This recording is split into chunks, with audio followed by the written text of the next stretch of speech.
Welcome, all my right thinkers. Thanks for tuning in. Check out your board. P-Funk, thinking right out here. What I do for you. I'm about to take you on my cruise. We got some information for you. So get ready. Let's do what we do. Rightism, 25 rules to live by. Storytelling, story with a message, the message story for life. I give life lessons. Never say you appreciate it. So I do what I do for you. Let's go. Rightism, 25 rules, excuse me. Right thinking, mission is, and that's what I'm on, is to enlighten, inspire, educate, and motivate you, the individual, to a higher spiritual level of enlightenment. Right thinking way of life through mental and spiritual discipline daily will help and guide you to obtain your goal of spiritual enlightenment, aka know thyself. My mission is that all right thinkers do just that. So I'm on my grind doing what I got to do for you can get what you need to do to know you. That's my mission. Your goal should be to know thyself. Tune in and get your lessons. And then implement them in your daily life like I do. Let's go. Excuse me. A person who knows not and knows not that they know not is foolish. Disregard them. A person who knows not and knows that they know not is simple. Teach them. That's why I do what I do for you. Appreciate it too. Stay tuned. I got more for you. Appreciate you. A person who knows not and believes and thinks that they know is dangerous. Yeah, avoid them. I do. A person who knows but knows not that they know is spiritually asleep. I can awaken them with knowledge of self. I'm the spiritual alarm clock here to wake you up. Just that. Knowledge of self. That's what I do for you. A person who knows and knows that they know is wise. Follow them. All these persons, they reside in you. Right thinkers know thyself. And to my yacht, be true. I'm going to start off with the mystical implications. Right thinkers, let's talk about, from the beginning, the mystical implications of the Assyrian myth for the study of Mayat. We in the Mayat philosophy book still. And it's going to mention a little word called the Pert Heru. I'm going to explain what is the Pert Heru for you. So we got two things going today. A quick lesson about the mystical implications, and then we're going to understand the Pert Heru before I take you into some more Maya information. Let's go. The mystical implications of the Assyrian myth for the study. Remember, if you're practicing philosophy of Maya, you have to put some study time in. You have to learn the lessons, the rules. Okay, 42 of them, you should be proficient. All right, let's go. The creation itself, I told you, is based on Maya, or cosmic order. When Ra came out of the noon, it was chaos, total potential to be whatever. Didn't work for him. He needed order. Maya, that was her job. So she's considered cosmic order and is the first requirement necessary in order for what? Human existence to be possible. And within human existence, the spirit cannot incarnate into human form in order to experience the physical realities. Understand that? Let's go back over that. Cosmic order is the first requirement necessary in order for human existence to be possible. And without human existence, the spirit cannot incarnate into human form in order to experience the physical reality. It's saying, like I told you before, God made everything perfect. Only thing was missing was him. He created everything, and he decided to interject himself into his creation, which is human form, which is how the spirit needs a body in the physical form. We are spiritual beings having a human experience. God is spirit. We are spirit in human form, makes us human beings, but the spirit is of God. We all are gods. That's the first thing. Second thing is what? The story shows how what? Maya leads to what? Peace and order in society. They was judged on how Maya you live. I'm gonna get to that. The judgment was about that. You were judged against the feather of Maya, aka the feather of truth, ostrich feather. You know how light that is. Your heart had to be light as that feather. So your stuff had to be together. You had to be airtight with your personality, understanding every aspect of your character, have it in order so you can pass the 42 confessions of my I have not. Understand? And this, watch this. This was invented by what? The idyllic life of a Tsar who brought what? Order, education, and peace to the world. He was the first leader. And the story also shows how what? Listen, here we go. How egoism, I tell the story years ago all the time. Egoism, aka Satanian qualities of what? Anger, hatred, greed, lust, pride, vanity, etc. These are all negative qualities that set forth, and that's you, your egoism self. These are qualities that you want to portray. And watch this. And this what? This leads to death and destruction. The hieroglyphics.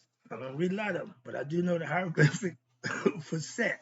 The ego is a man with a hatchet to his head, indicating self-destruction. Whenever you do anything contrary to what you that's good for you, you killing yourself in installments. Moving on. And I tell people, I listen to my man say, we think other people die. We drink the poison, mean we're gonna do dumb stuff to ourselves and think other people die.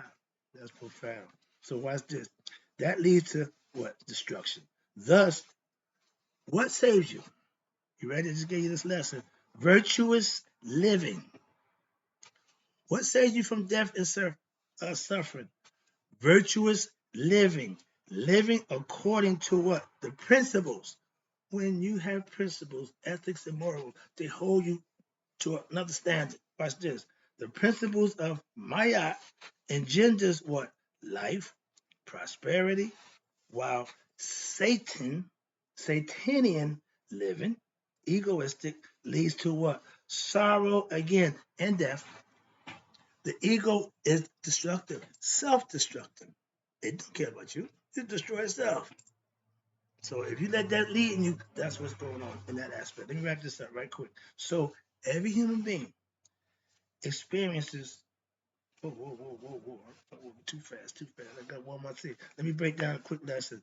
Satanian qualities are what? Anger, hatred, greed, lust, pride, etc. Gluttony, that's number 7. Those are 7 negative things that God don't like. So you acting and practicing them, you can't reach the next level. Watch this. So the ancient Egyptians, book of coming forth by day, here you go, is a what? Listen, the ritualization of the Assyrian myth. It is the spiritual aspirant in it, the spiritual aspirant, you, is asked if he or she lived what? According to the principles of truth and justice while they were alive, aka Maya.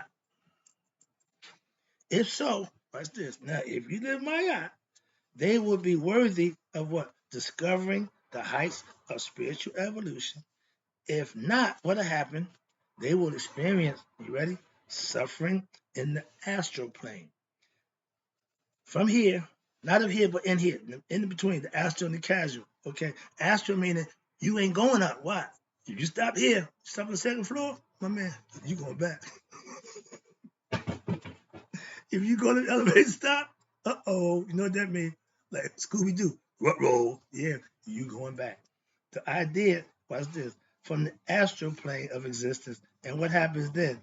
Then they will what? Once again, listen, experience reincarnation in the human form. Again, from the astral plane, you're going back. To do what? You're good to go. That's where you want to go. So we wrap this up. So now we get to the part. So every human being experiences what? A judgment of their character. Not by how much you made, how many records you broke. No, none of that means nothing. You judge by your character. What's this? As to what? Whether or not it is in what? Line with my girl, Maya, which implies what?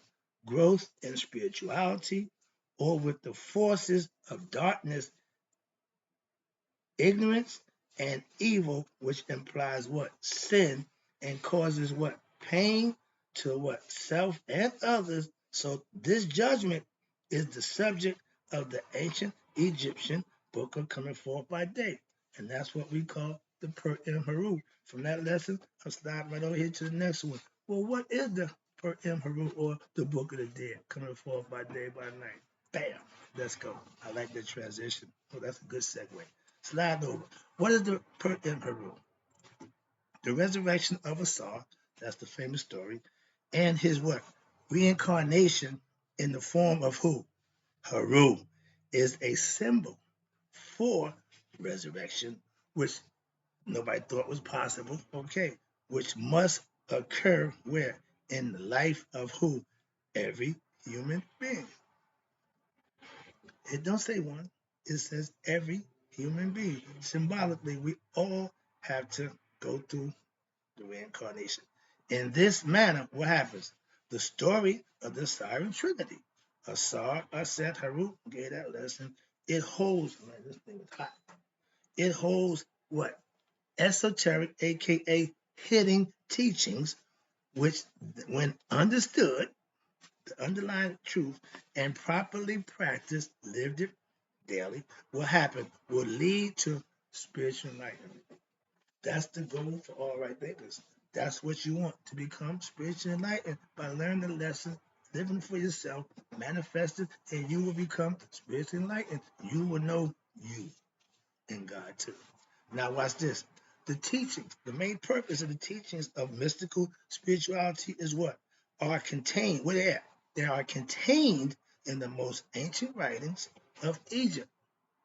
Even those preceding what? The dynastic or the pharaonic period from 55 BCE to 300 BCE.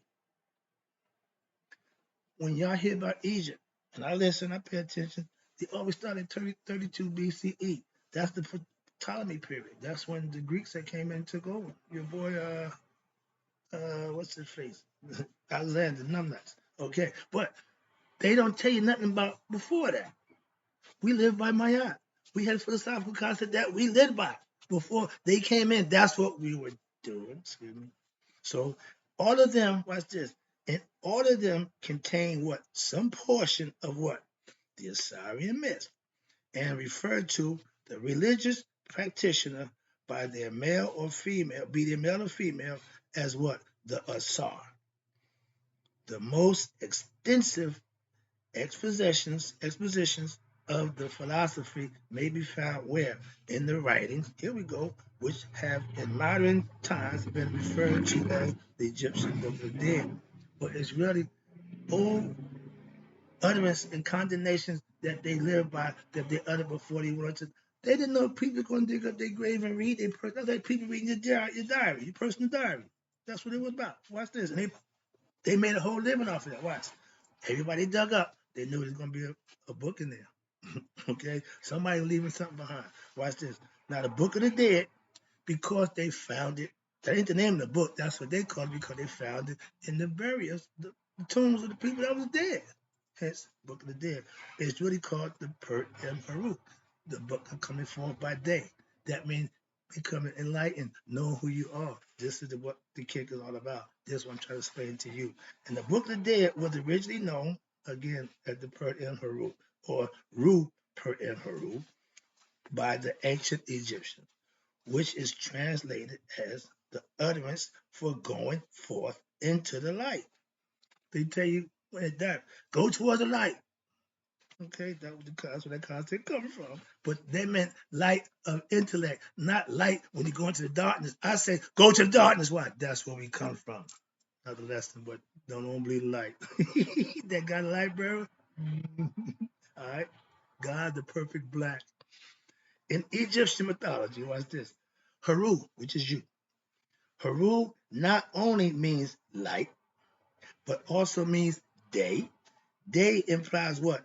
The light of what? Knowledge, okay? And spiritual enlightenment. Not to after the sun take care of that light. Now, as what? Opposed to who? The darkness. This is one you got to understand. If he said, the first law he said, according to Christians, let there be what? Light.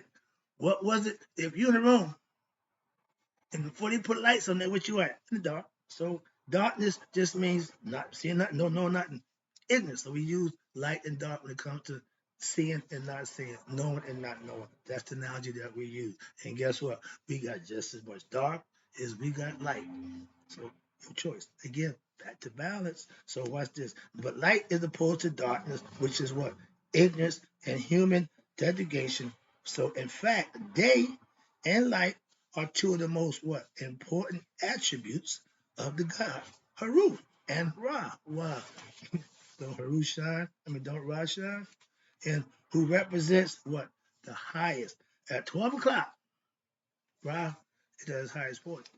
Ra got three phases. In the morning, he's Khepri. Heru on the horizon, it was a space, but he's considered Khepri, new life, the beginning. So at 12 o'clock, at 6 o'clock, he hit. 12 o'clock, he hit. 12, he's 10, going away. That's the delusion, the three phases of Ra. Everything is in Trinity, so understand that. So watch this. When the highest potential on every human being to reach what?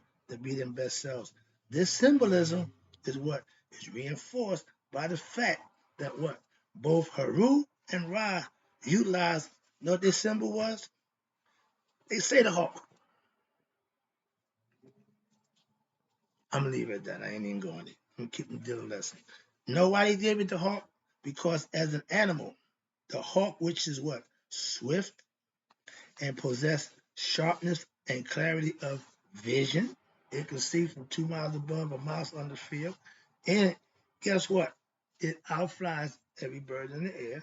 And the same symbol of the hawk is used to refer to the human soul. As I tell you, the human soul recognized by the hawk, and they wear the headdress.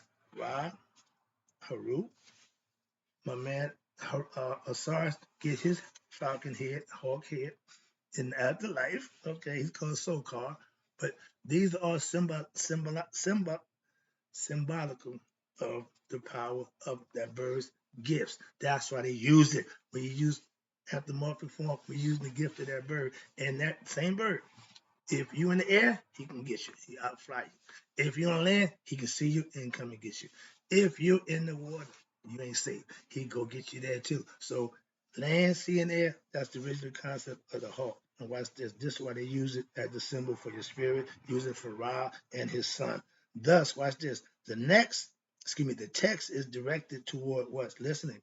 It's all about enlightening who? You, the human soul, as to its what? True nature. Hence, man, know thyself. Everything I study, everything I do is all going back to gaining knowledge of self. They didn't say all this. They made it real simple.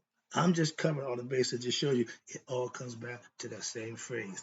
Know thyself, self-discovery, whatever you want to call it, but some work you have to do to make that happen. That's the key that I'm at. I'm showing you how to put the work in. And by doing your learning your true nature, this allows one to what? Become aware of his or her deeper divine essence.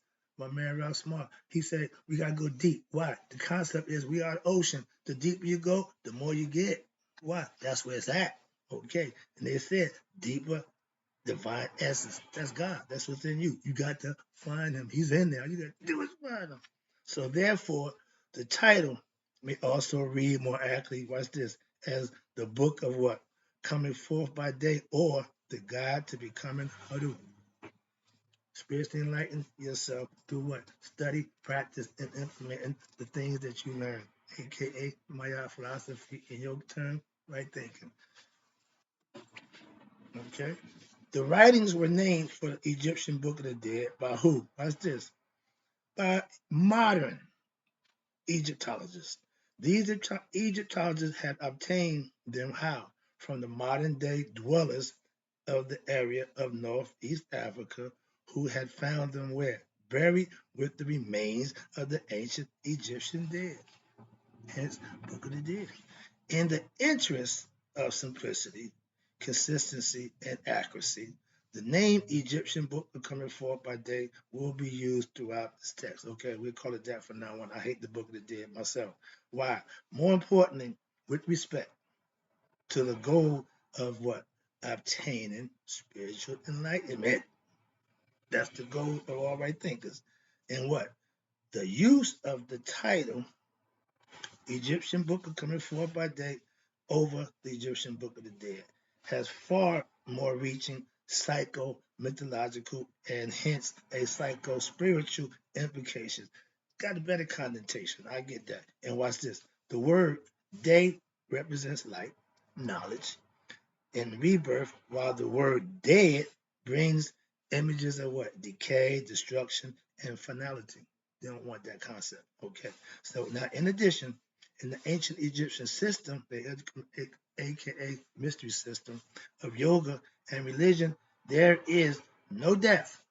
What you mean?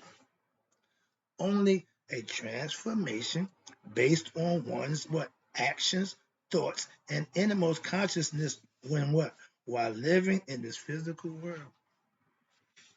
They want to know how much did you know about yourself? How well did you live knowing yourself?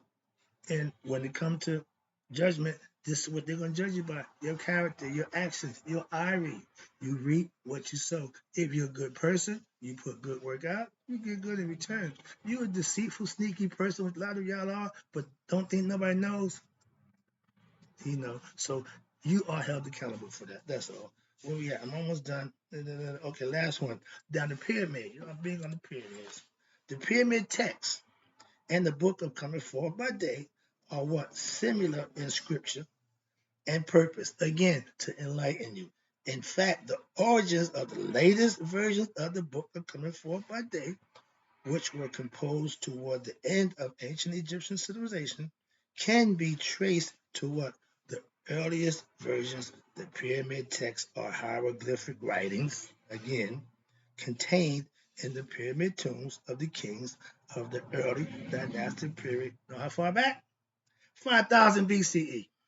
So, the pyramid text and the books of coming forth by day are what? Just collections of utterances and rituals originally recorded in hieroglyphic scripture and later on in the heretic, Damanic, and Coptic scripture when they started changing to Sanskrit and Coptic script. So watch this. They were designed to what?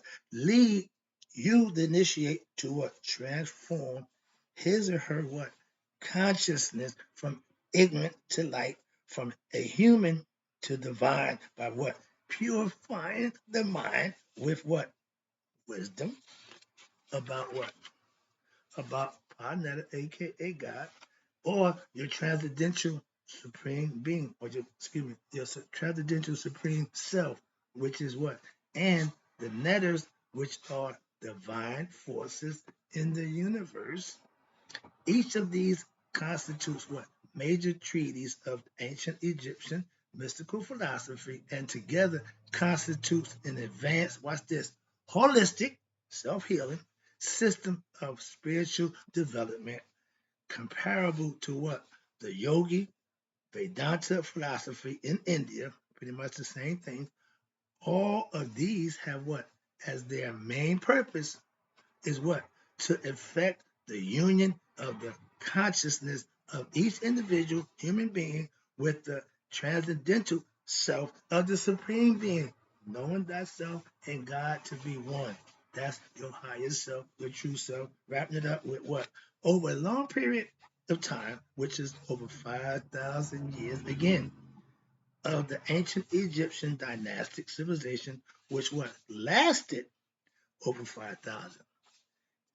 The teachings presented in the book of coming forth by day have evolved from what? Simple principles to a collection of utterance, often referred to as chapters or spells, due to, listen, invasions, here we go, political conflicts, and corruption. In the late history of the ancient Egyptians, the original teachings became corrupted, misunderstood, as they was edited, rewritten, and what? Added to by priests or priestesses who were not aware of the original teachings of certain symbols and mystical teachings. Current Egyptological Egypt Egypt Egyptological Egypt theological scholarships reckons, watch this, the total number of chapters or utterance was 192 for the longest one they found so far. But however, you got different papyri contain different amounts of chapters, and some contain newly composed chapters. For example, the Turin Papyrus contains only 165 chapters out of the possible 192. So it's missing some things. So there is no one late version of the book of Coming Forth by Day, which contains the entire collection of utterance, or which presents them in a completely correct manner as to the order or the content.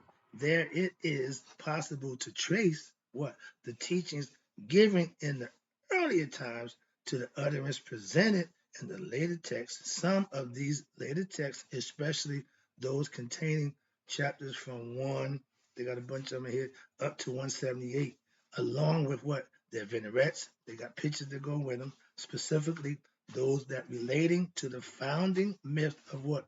Asar, Aset, and Heru, and the pyramid text, which constitutes the earliest known versions of rituals of coming forth by day, are the most important sources deriving what? The true essence and practice of Sheetar, Asar, Aset, and Heru. Just like right thinking philosophy do for you, enlighten you to you. Hope you enjoyed the lesson. God bless. I'll be back.